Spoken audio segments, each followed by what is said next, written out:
Welcome to the channel and welcome to today's run through of all the latest Manchester United news and transfer updates, keeping you right up to date with everything. I'm Jamie. Before we get into it, smash a like on the video, subscribe to the channel if you are new, and let's jump straight into it. United could be about to do an absolute madness this summer.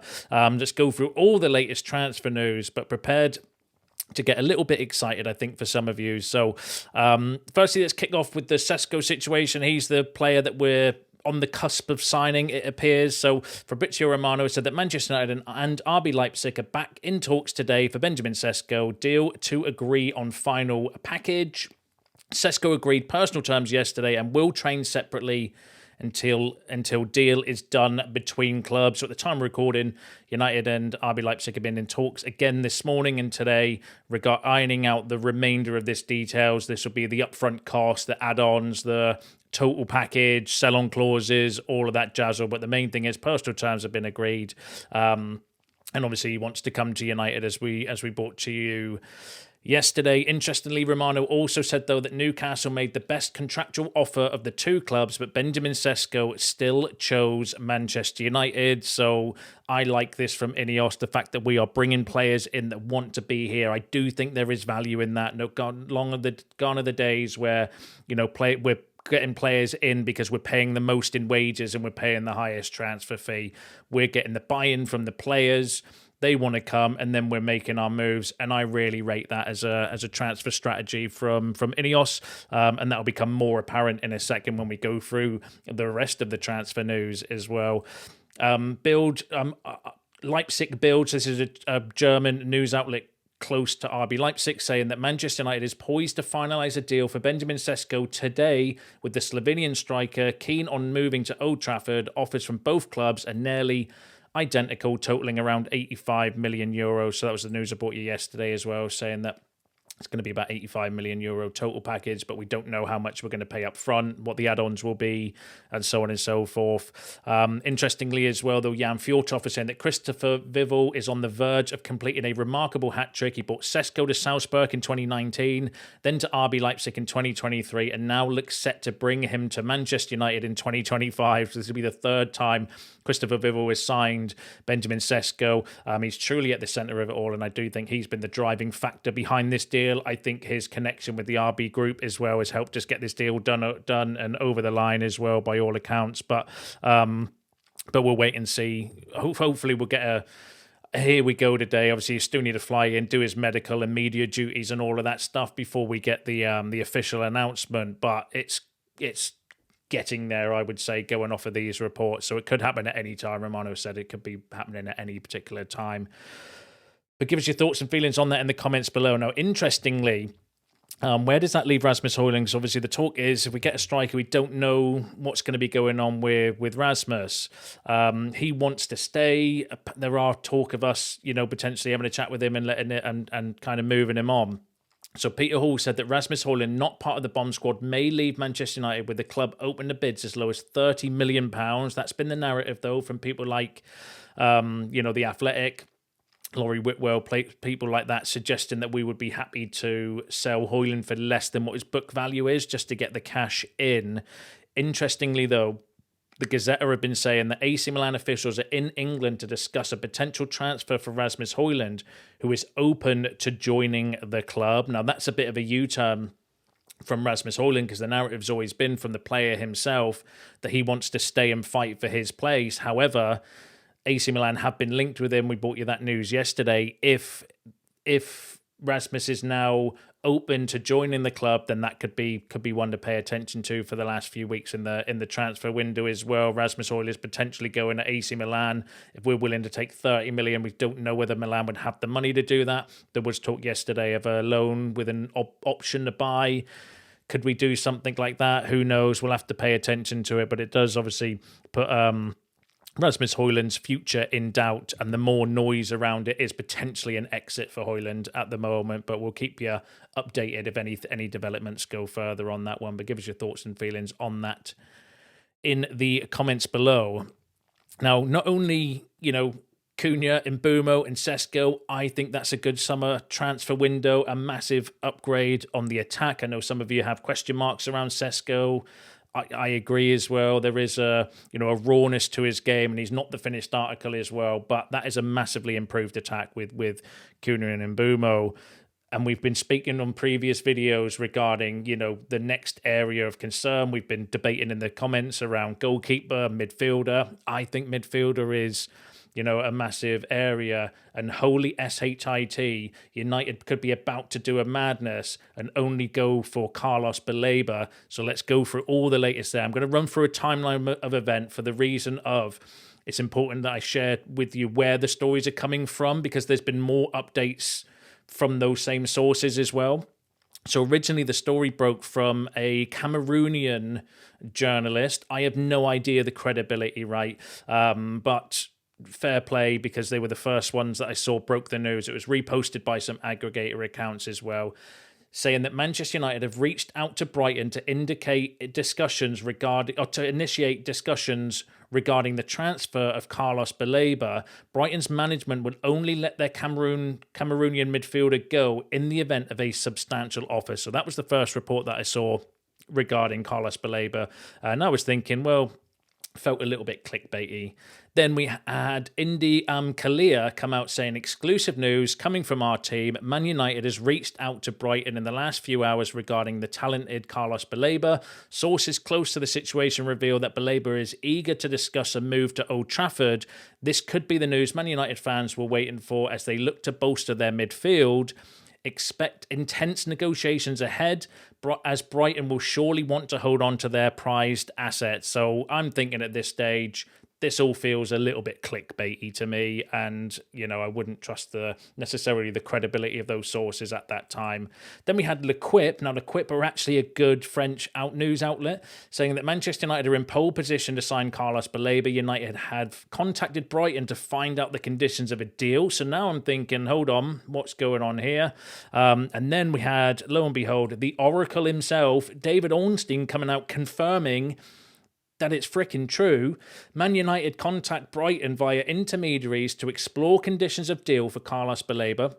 Brighton do not plan to sell this summer, and all sides aware move may be unrealistic, but Man United keen and should know in coming days if plausible or not. And then not only that, David Ornstein also gave a shout out to Indy Kalia as well, who was the second journalist in the second slide that I brought you there regarding the situation, saying that, shout out to them because they broke the story or got the news story before David Ornstein as well, which is insane. Holy shit, what do we think about this? Surely not. I mean, I'm going to go through some thoughts and feelings and stuff like that in a second, but I'm going to allow myself to be giddy. I am genuinely going to allow myself to be giddy with this news, just because, I know I might be disappointed, but, I don't care. I don't care. I'm happy to be disappointed with this one if he doesn't come through, but what a that would be insane if United pull off Cunha and Mbeumo, Sesko and Carlos Baleba. I don't know how we would fund it. I don't really care, though, to be fair. I get sick of being a United fan and having to worry about the finances. I'm not a financial expert. I don't know the financial situation at Manchester United. All I care about is he a good player? Yes. So let's go for him. That's the reality of the situation. I'll give some theories, though, on the finances in a second. But that's not even it. Then Fabrizio Romano jumped on the bandwagon, saying that Manchester United approached Carlos Baleba's camp this week to be informed on players' situation. Brighton plan to keep Baleba at the club as price tag would be very high. Man United plan to try to get midfielder after...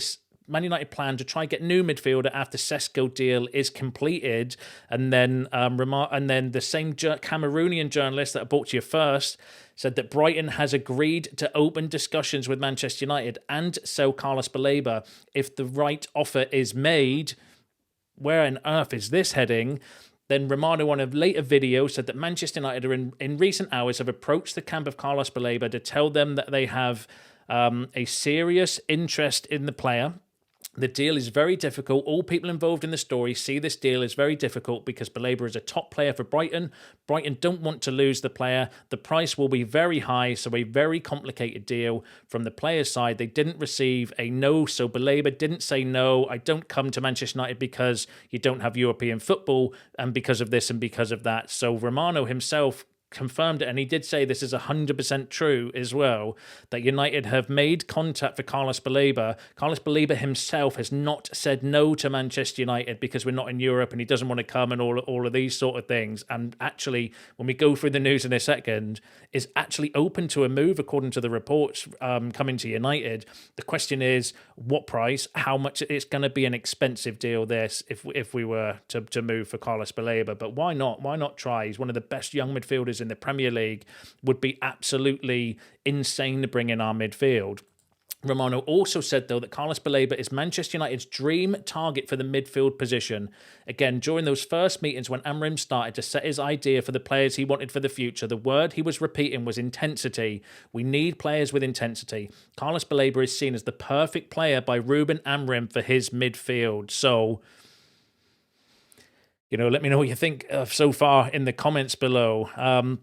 Then we've had Brighton CEO come out saying that there's always going to be interest in our players. United have not been in touch with me. Speculation is speculation. Carlos is a fantastic talent. We hope he'll be here for years to come, but it's subject to the dynamics of the football world, which isn't always predictable. So effectively saying we want him to stay for years to come, but football's football. If we get an offer and the player wants to go, we'll have to sell him. But playing down the interest or the speculation, or calling it speculation at the moment. But Romano said this is 100% true. And obviously the Oracle, David Ornstein's come out confirming that we have held talks with, I don't necessarily think it's maybe not even with the CEO yet, with the agent to see actually is this deal plausible, and maybe through intermediaries exploring the conditions of the deal. And the asking price and, salary demands and all of that fajazzle. He's only on £12,500 a week as well. So financially, we could offer him a big pay rise to come. Then we've had James Ducker say that United's interest in Carlos Baleba is growing and they've reached out to Brighton through intermediaries. There would need to be a series of significant developments for a deal to stand any chance this summer. Brighton want to keep him for at least another year, but isn't looking to sell this summer. Any major signings for United before the window closes would require significant sales of outcasts like Garnacho, Antony, or Jadon Sancho. We've got an update on Garnacho coming at the end as well. Big update regarding his potential move to Chelsea. But also, could we get the money in from Højlund and give us the cash to then, go for Baleba? Who knows? But Indy Kalia, who was, again, going back, this is why I want to show you who it was and stuff that brings the news out, has been saying that Brighton want £90 million plus £10 million in add-ons for Carlos Baleba. Man United is looking at him with a valuation of around £70 million total. Now, the main part, Baleba himself is reportedly planning to step in and ask Brighton to lower that asking price. It's a bold move, but will they actually listen? If he can convince them, it would change the whole saga for Manchester United. Now, that is really interesting because that has been Man United's tactic this transfer window from Ineos. Ineos is get the players first to buy in, to want to come to Manchester United, to then put pressure on the clubs to accept the deal from us, or enter negotiations and that as well. So holy shit, if Baleba wants to come, according to the reports, now there are reports coming out literally at the time that I'm recording the video. I don't trust the credibility of the source though. It's coming from Africa Foot. Anyone let me know in the comments. I'm sure I've heard of them before when it came to I'm sure it was the Victor Osimhen news, and I didn't trust the credibility then. They've only got like 1,800 followers or something on Twitter. Been reposted though by some aggregator accounts. So again, I'm reluctant to bring it to you because I don't trust the credibility, saying that he wants to join Manchester United. Now, if that's true, and Carlos Baleba puts pressure on Brighton to force the move through himself, holy crap, could this be possible? Could this be possible? I have no idea how we would fund it. Generally don't care. I'll give you a couple of conspiracy theories, though, that I've been thinking of. So number one is we're selling Garnacho. That's pure homegrown profit. That gives us the money to then put into someone like Carlos Baleba, because remember, it might be £100 million or £90 million or whatever the fee is. We're getting ahead of ourselves, so we're starting to talking about transfer fees at this stage. But it gives us a lot of money in to do a deal from a PSR perspective, because if it is £100 million, it's £20 million a season over 5 years if we can structure the deal that way. So So that gives us the money to potentially go to do it. And then if you include the wages saved by Sancho, the wages saved by Antony, potentially some extra cash from Rasmus Højlund coming in as well, that's plausible. So we could be sell the players that we want to sell, get that money in. That money in is then enough to go for Carlos Baleba. Second theory, and this is a bit of a conspiracy one, is we're opening New Carrington tomorrow. What if they've got a sponsorship lined up? Because we don't have a training kit sponsor currently. And obviously the new training ground's opening tomorrow. What if they've got what if they're going to make an announcement and they have some sort of sponsorship lined up that we're unaware of that's coming down the pipeline that would give us the money to maybe go for Carlos Baleba?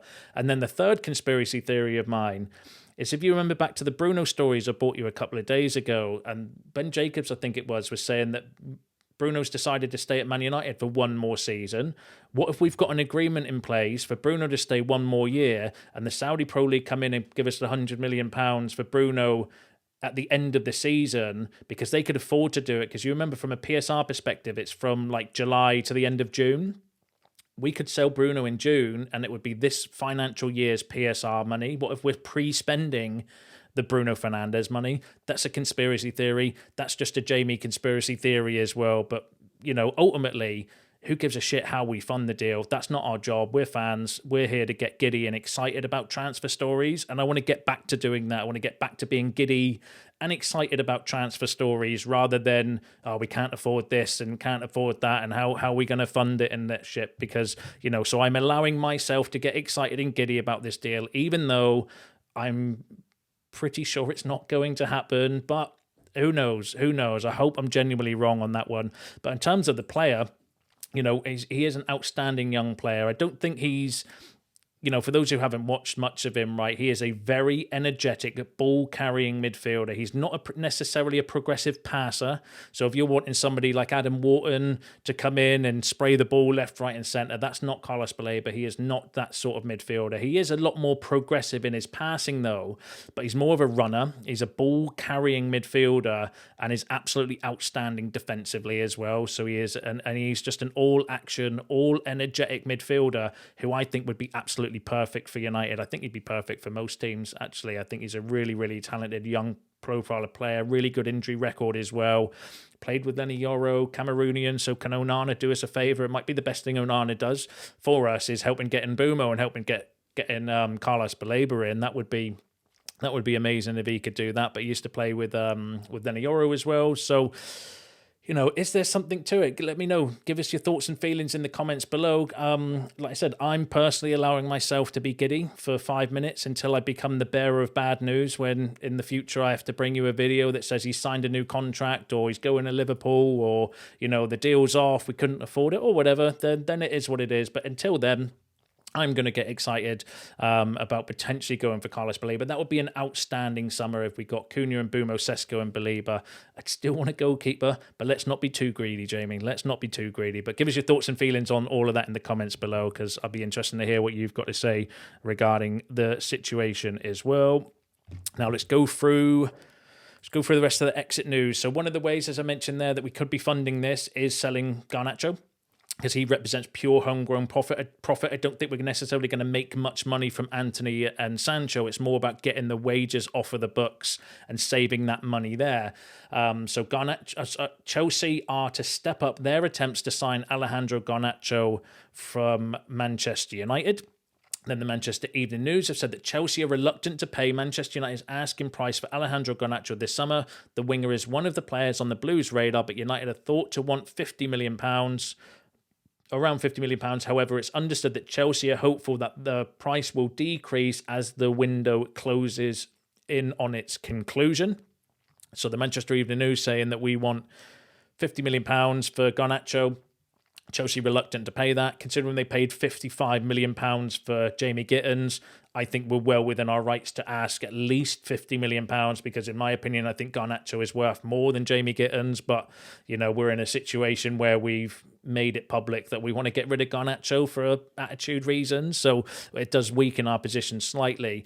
Ben Jacobs and Alex Crook have just come out at the time of recording saying that Chelsea have now opened talks with Manchester United for Alejandro Garnacho. Manchester United want in excess of £40 million for Garnacho, but Chelsea feel the price will drop should Benjamin Sesko's move be completed. They're saying they value Garnacho at £30 million. So they want £80 million for Nicholas Jackson and a value in Garnacho at £30 million. 40, 45. Yeah, it is what it is. It is what it is. Again, I'm not going to get too bent out of shape about the financials about United anymore. It gives us money. Either way, it gives us money that would either help towards the Benjamin Sesko deal if we need the money in order to get that over the line, or if you sell him for £30 million, and that £30 million we then use to go for Carlos Baleba. Don't care. I still want more from Chelsea, though, because it's Chelsea. Pay up. We're sick of being mugged off by left, right, and centre. If you're paying 55 for Jamie Gittins, pay the 50 if that's the asking price, or 40 on there as well. Don't think we should be selling Garnacho for less than that personally, but it's Chelsea. They always win in the transfer market, don't they? So we'll just have to wait and see how that plays out, and I suppose it depends on how desperate we are to sell Garnacho as well. So yeah, we'll wait and see what happens regarding that. And then the final story I've got for you is regarding the goalkeeper. So Manchester United retain a serious interest in Sané Lemens and have not ruled out the possibility of a summer move. That probably will be one that depends on exits and maybe getting the cash in towards the end of the transfer window as well. But that would be insane, wouldn't it? Lemens, Baleba, and then the front three up front as well, and Diego Leon, who I actually think looks a really promising player as well. That ain't a bad transfer window, in my opinion, if you can get the exits done. The key for me this window has always been the exits. Yeah. Can we remove Rashford, Sancho, Anthony, Garnacho, and Malacia? And at the moment, we've only got rid of Rashford on loan, so let's wait and see what happens regarding that. But importantly, give us your thoughts and feelings on all of that in the comments below. I'm sure you're going to get involved. Give us your shouts, give us your thoughts. Don't forget to smash a like on the video on your way out. Subscribe to the channel if you're new, and I'll see you in the next one.